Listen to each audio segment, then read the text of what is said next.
Assalamualaikum warahmatullahi wabarakatuh. Kami dari kelompok 12. Dalam video ini kami akan mempresentasikan hasil laporan Project Based Learning untuk mata kuliah pasar modal dengan judul Analisis Rekomendasi Saham pada Sektor Industri Asuransi periode kuartal 1 sampai dengan kuartal 3 tahun 2024. Dengan saya Siti Nurmalasari Patria dengan NPM 095 beserta rekan-rekan saya. Assalamualaikum warahmatullahi wabarakatuh. Kenalkan, nama saya Muhammad Arjuna dengan PM 223404105105. Kenalkan, nama saya Rian Herdiansyah, NPM 223404117. Terima kasih, selamat menyaksikan. Analisa fundamental ekonomi. Analisis ekonomi adalah proses sistematis untuk memahami bagaimana sumber daya dialokasikan, bagaimana keputusan ekonomi dibuat, dan bagaimana kebijakan ekonomi mempengaruhi perekonomian. Analisis ini mencakup berbagai aspek sebagai produksi, distribusi, dan konsumsi barang dan jasa. Analisis fundamental industri. Analisis industri merupakan bagian penting dari analisis fundamental yang biasanya dilakukan setelah analisis ekonomi. Dalam analisis ini, investor membandingkan kinerja berbagai industri untuk menentukan jenis industri yang memiliki prospek menjanjikan. Pengelompokan industri dapat menjadi rumit ketika berhadapan dengan perusahaan yang memiliki beragam lini bisnis. Saham adalah bukti kepemilikan atau partisipasi modal dalam suatu perusahaan. Dapat berupa selembar kertas yang menunjukkan bahwa pemegangnya adalah pemilik perusahaan yang mengeluarkan surat berharga. Pasar modal memiliki dua jenis saham. Yang pertama, saham biasa atau common stock, yaitu surat berharga yang diterbitkan oleh perusahaan dengan nilai nominal tertentu. Pemegang saham biasanya memiliki hak untuk menghindari rapat umum pemegang saham dan rapat umum pemegang saham luar biasa, serta hak untuk memutuskan apakah akan membeli right issue atau tidak. Pemegang saham biasa juga menerima dividen sebagai keuntungan di akhir tahun. Yang kedua, ada saham preference, yaitu surat berharga yang diterbitkan oleh perusahaan dengan nilai nominal tertentu. Pemegang saham preference menerima pendapatan tetap dalam bentuk dividen yang dibayarkan setiap kuartal. Analisis saham. Analisis harga saham adalah metode untuk memahami perubahan kondisi dan harga saham. Harga saham akan berfluktuasi jika jumlah lot saham yang diperdagangkan setiap hari meningkat. Untuk memantau gerakan saham, para trader menggunakan istilah garis tren atau trend line. Garis tren adalah alat yang digunakan untuk trader untuk melakukan analisis teknikal. Garis tren dibagi menjadi 3 jenis, yaitu yang pertama uptrend, yaitu saham yang lembahnya selalu lebih tinggi dari lembah tahun sebelumnya. Yang kedua ada downtrend, yaitu saham yang naik turun tetapi puncaknya selalu lebih rendah dibandingkan puncak tahun sebelumnya. Yang ketiga ada sideways, yaitu saham yang pergerakannya cenderung mendatar. Pertama, analisis teknikal. Analisis teknikal digunakan dengan memanfaatkan pola pergerakan indeks atau harga dari waktu ke waktu. Analisis teknikal hanya mempertimbangkan pergerakan harga tanpa memperhatikan kinerja perusahaan yang menerbitkan saham. Dalam analisis teknikal terdapat 3 teknik perdagangan, yaitu scalper, yaitu teknik trading dalam jangka pendek seperti menitan atau jam dengan target keuntungan 2-3 poin saja. Yang kedua ada day trader, yaitu teknik trading dengan jangka waktu harian atau 2-3 minggu dengan target keuntungan 2-3% per tahun. Yang ketiga teknik trading dengan jangka panjang seperti bulanan atau 2-3 tahun dengan target keuntungan di atas 50%. Dalam analisis teknikal ini, kami menggunakan 2 indikator, yaitu MACD, dan Stochastic Oscillator. Yang pertama ada Moving Average Convergence Divergence atau MACD. Merupakan indikator teknikal yang digunakan untuk mengidentifikasi perubahan arah harga saham dalam grafik. MACD berfungsi untuk menunjukkan tren yang sedang terjadi dan memberikan sinyal untuk membeli atau menjual. Pada indikator MACD terdapat dua garis, yaitu signal line dan MACD line. Jika nilai MACD positif, pasar bersifat bullish dan disarankan untuk membeli. Sebaliknya, jika nilai MACD negatif, pasar bersifat bearish dan disarankan untuk menjual. Kemudian yang kedua ada Stochastic Oscillator, merupakan indikator yang digunakan untuk mengidentifikasi kondisi oversold dan overbought. Indikator stokastik yang ditemukan oleh George C. Lane menampilkan dua garis dalam osilator yang disebut garis persen D dan persen K. Kedua garis ini berkisar antara skala 0 sampai 100. Level 80 ke atas disebut zona overbought atau jenuh beli, sedangkan level 20 ke atas disebut zona oversold atau jenuh jual. Garis persen K adalah garis utama yang disebut signal line. Sementara garis persen D adalah moving average dari garis persen K dan disebut trigger line. Sinyal beli terjadi ketika garis persen K memotong ke atas garis persen D dan berada di zona oversold. Sedangkan sinyal jual terjadi ketika garis persen K memotong ke bawah garis persen D dan berada di zona overbought. Selanjutnya terdapat analisis fundamental. Analisis fundamental adalah metode analisis saham yang menekankan pada nilai intrinsik saham berdasarkan faktor ekonomi dan keuangan, baik kualitatif maupun kuantitatif. Tujuan utama dari analisis fundamental adalah menentukan apakah harga saham saat ini terlalu mahal atau overpriced, atau cukup murah atau underpriced, untuk memutuskan apakah akan membeli atau menjual saham tersebut. Yang pertama ada earning per share atau EPS. EPS atau rasio laba per lembar saham adalah rasio yang mengukur keberhasilan manajemen dalam mencapai keuntungan bagi pemegang saham. Kenaikan EPS setiap tahun menunjukkan pertumbuhan dan perkembangan perusahaan. Dari perspektif investor, semakin tinggi EPS semakin baik karena ini menunjukkan prospek masa depan bisnis perusahaan, peluang pertumbuhan potensial, dan pengembalian yang lebih tinggi bagi investor. EPS sama dengan laba setelah pajak dibagi jumlah total saham yang beredar. Kemudian yang kedua ada price to earning ratio atau PER. PER umumnya dikaitkan dengan kecepatan pengembalian investasi. PER adalah salah satu rasio untuk menghitung nilai valuasi atas harga saham. Komponen dari PER adalah PER sama dengan price dibagi EPS. Selanjutnya overview perusahaan. Yang pertama PT Asuransi Tugu Pratama Indonesia Tbk. PT Asuransi Tugu Pratama Indonesia Tbk yang didirikan pada 25 November tahun 1981 adalah perusahaan asuransi umum yang berpusat di Jakarta. Berdasarkan anggaran dasar perusahaan, Tugu Insurance beroperasi di sektor asuransi umum, reasuransi, dan bisnis syariah. Pada tahun 2018, Tugu Insurance memperoleh persetujuan dari Otoritas Jasa Keuangan atau OJK untuk melaksanakan penawaran umum perdana saham atau IPO kepada masyarakat. Saat ini, mayoritas saham Tugu Insurance dimiliki oleh PT Pertamina atau Persero sebesar 58,50%. Selain itu, UOB Kay Hian Pti Ltd memiliki 15,84% saham. Samsung Fire dan Marine Co Ltd memiliki 5,29% dan sisanya sebesar 20,37% dimiliki oleh masyarakat umum dan lainnya. Kemudian yang kedua, PT Panin Financial Tbk.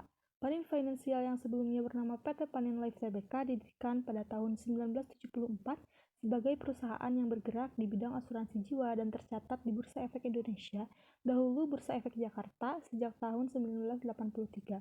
PT Panin Life Tbk merupakan salah satu anggota dari Panin Group yang memiliki kegiatan usaha di berbagai sektor jasa keuangan seperti perbankan, asuransi jiwa, asuransi umum, pembiayaan, dan sekuritas.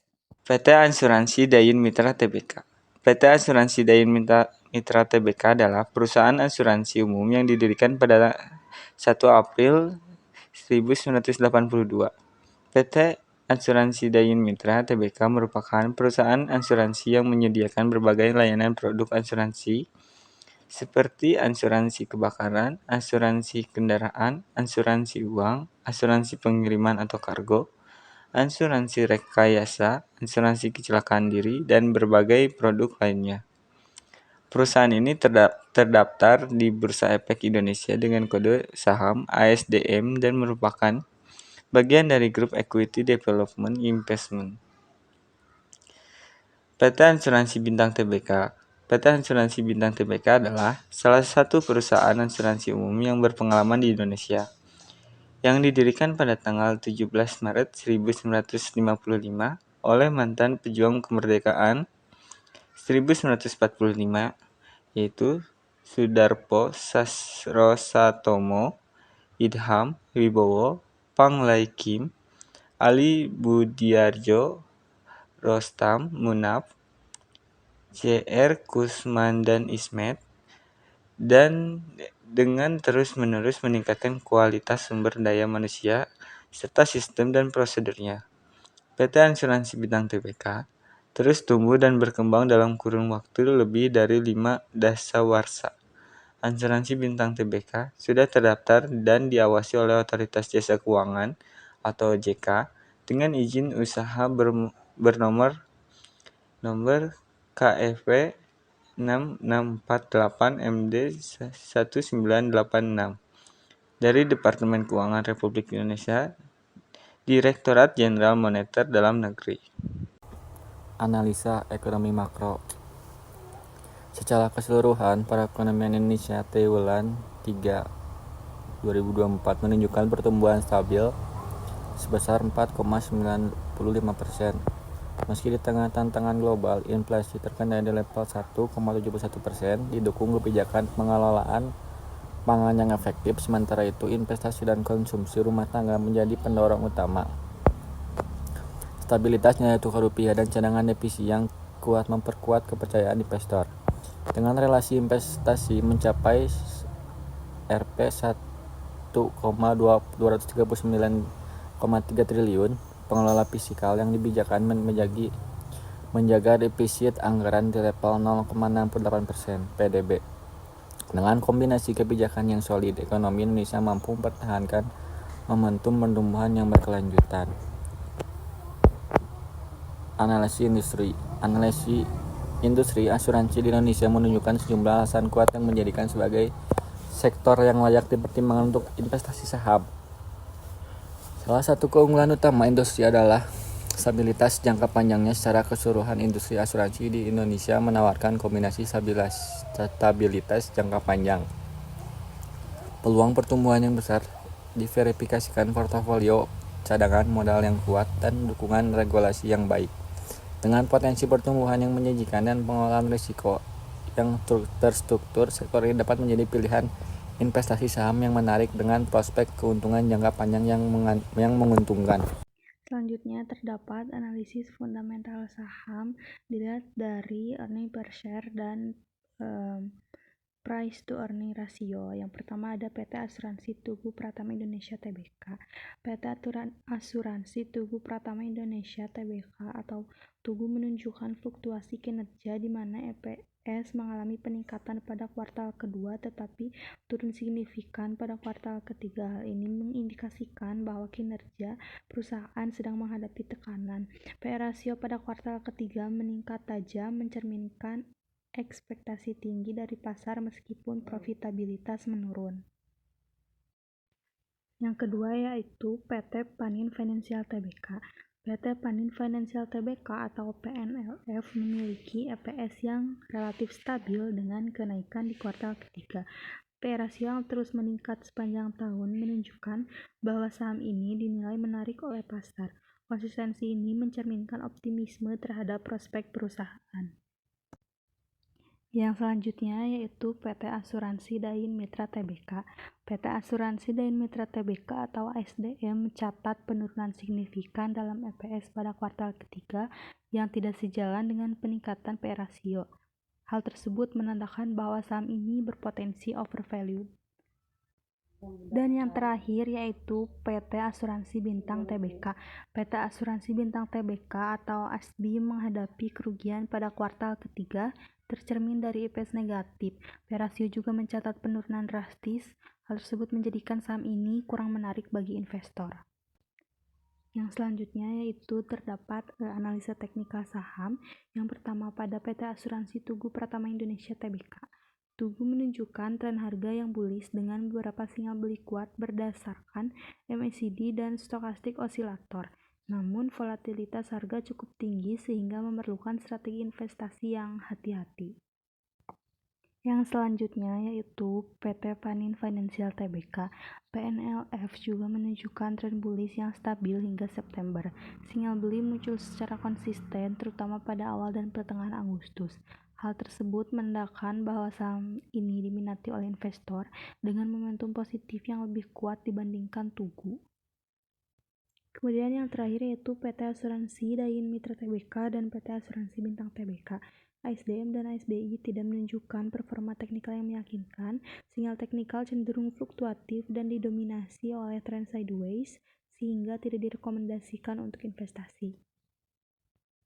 Berdasarkan analisis fundamental dan teknikal saham pada sektor industri asuransi periode kuartal pertama sampai dengan ketiga tahun 2024 yang telah dilakukan, kami dapat memberikan rekomendasi bahwa PT Panin Financial Tbk atau PNLF adalah saham yang paling layak untuk investasi. Kestabilan kinerja keuangan, kenaikan EPS, serta tren harga yang bullish menunjukkan bahwa saham ini memiliki prospek yang menjanjikan dengan risiko yang terkendali. Sebagai alternatif, PT Asuransi Tugu Pratama Indonesia Tbk atau Tugu juga dapat dipertimbangkan oleh investor dengan toleransi risiko yang lebih tinggi, terutama jika optimisme pasar terhadap sektor asuransi meningkat. Kesimpulan, hasil analisis menunjukkan bahwa kinerja saham PT Asuransi Tugu Pratama Indonesia Tbk, Tugu dan PT Panin Financial Tbk (PNLF) menonjol di antara yang lain secara fundamental. Tugu menunjukkan fluktuasi kinerja dengan tekanan profitabilitas di kuartal ketiga. Meski optimisme pasar tetap tinggi, sementara analisis teknikal mengidentifikasikan tren bullish yang menarik bagi investor dengan toleransi risiko tinggi. PNLF mencatat peningkatan EPS yang stabil dan tren bullish yang menjadikannya pilihan investasi yang paling direkomendasikan. Sebaliknya, saham PT Asuransi Dain Mitra Tbk (ASDM) dan PT Asuransi Bintang Tbk (ASBI) menunjukkan kinerja fundamental dan teknikal yang lemah dengan dominasi sinyal jual dan risiko tinggi sehingga kamu kurang layak untuk investasi. 1. Bagi investor, mengingat fluktuasi saham di sektor asuransi yang cukup tinggi, investor disarankan untuk melakukan diversifikasi dengan tidak hanya berinvestasi pada sektor ini saja tetapi juga mempertimbangkan sektor lain untuk mengurangi risiko. Investor perlu melakukan pemantauan berkala terhadap sinyal teknikal seperti stochastic oscillator dan MACD untuk menentukan waktu yang tepat dalam membeli atau menjual saham. Yang kedua, bagi perusahaan asuransi. Perusahaan asuransi perlu terus meningkatkan efisiensi operasional guna menjaga kestabilan kinerja keuangan, khususnya untuk menghindari penurunan laba per saham (EPS) di tengah kondisi ekonomi yang tidak menentu. Untuk menarik minat investor, perusahaan dapat mengembangkan produk asuransi berbasis digital yang dapat meningkatkan daya saing dan memenuhi kebutuhan pasar yang semakin beragam. Yang ketiga, bagi peneliti atau akademisi, diharapkan penelitian lebih lanjut untuk memperdalam analisis terhadap faktor eksternal seperti kebijakan moneter dan ekonomi global yang berpengaruh terhadap kinerja sektor asuransi. Selain itu, penelitian mengenai analisis teknikal yang lebih beragam akan memperkaya pemahaman investor. Hasil analisis ini diharapkan dapat menjadi panduan bermanfaat bagi investor, perusahaan, dan akademisi dalam memahami dinamika saham di sektor asuransi serta mengoptimalkan strategi investasinya. Sekian presentasi yang dapat kami sampaikan. Mohon maaf apabila terdapat banyak kesalahan. Semoga bermanfaat. Terima kasih. Wassalamualaikum warahmatullahi wabarakatuh.